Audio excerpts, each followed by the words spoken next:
Ako prvý pán poslanec Pročko.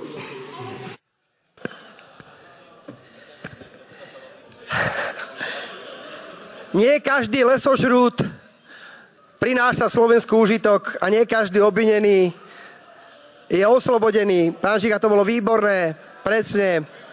Môžete si utíšiť stádo. Rudo, ty mi tu rozprávaš o odbornosti. Môžeme si týkať, veď si mi týkal. Rudo, ty mi rozprávaš o odbornosti, autolakírnik, veď si chcel byť Rudo oný, minister hospodárstva, teraz si už športu. Veď Rudo, ty o odbornosti nerozprávaj nič. Aj to zrkadlo si mi tak nalakoval, že odpadlo hneď. Rudo, čo ty trepeš? Rudo, rozprávaš o tom, že chceš, aby bol hazard, aby nebol ilegálny. A veď som ti povedal, Rudo, že ten Ďuro tam do toho kasína išiel a všetci na to kašľali, Rudo.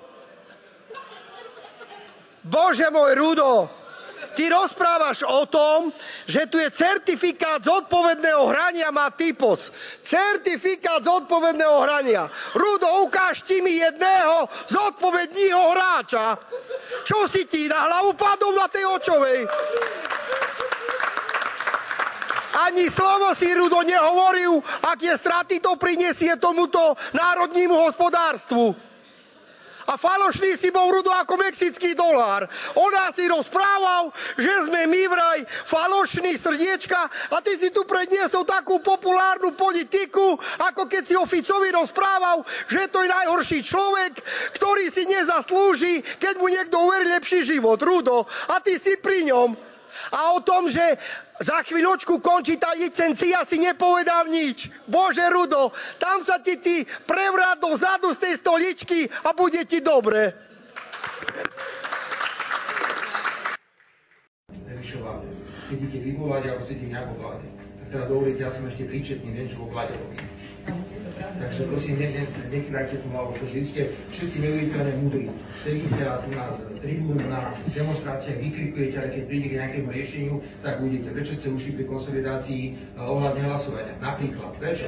Za 2 dní ste skončili Možno viete, možno neviete, skôr si myslím, že neviete, ale sú vo svete farmy, kde sa pestujú v úvodzovkách malé deti.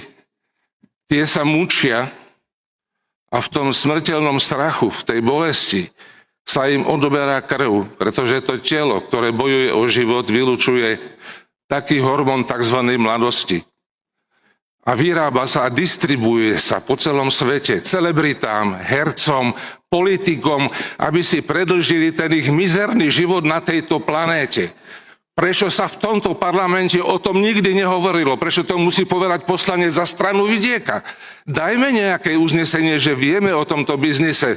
To je skoro oficiálne. Hovorí sa o tom, je to verejné tajomstvo. Ja som za to, aby keď som kradol v obchode, aby som bol v bunde nejakej, ktorá má napísané vzadu kradol som, aby bol umiestnený v blízkosti miesta svojho trvalého pobytu, teda v mieste, kde je všeobecne známou osobou, aby tam musel vykonávať verejnoprospešnú činnosť, môže takisto pomáhať obchodu, ktorému spôsobil škodu. Ide o to, že je fajn, aby si to odpracoval a verte tomu, že si to rozmyslel.